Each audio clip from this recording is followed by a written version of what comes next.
There's another play that I jumped in this morning as soon as the bell, as soon as open. Uh, and a lot of the reason here was because we had this reversal candle on this trend line that kept getting touched up. But also one of the things that I noticed here is strictly chart analysis. I'm doing all these options trades based on TA, but you see a gap up here. You see a gap up on the last, another touch.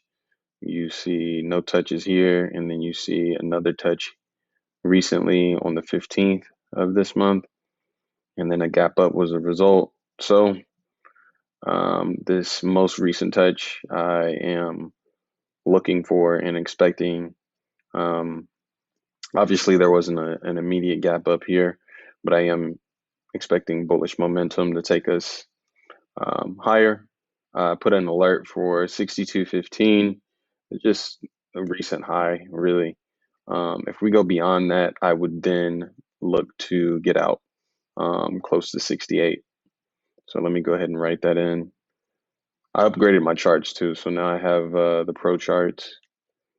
It's only like 14 bucks. I guess they made them cheaper recently or something. But so then it's going to look like that. That's going to be my. Let me just have a. I wanted to say, get out, new high. Not get out, new high target.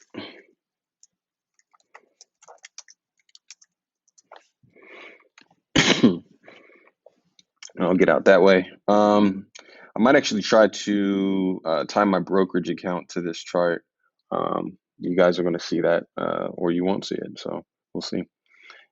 Anyways, that's what I got going on for today. There's two new positions, AMD and AMAT. Both options plays.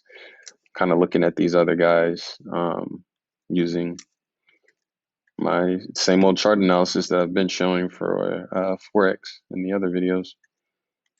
But anyways, that's what I got going on. All right, guys.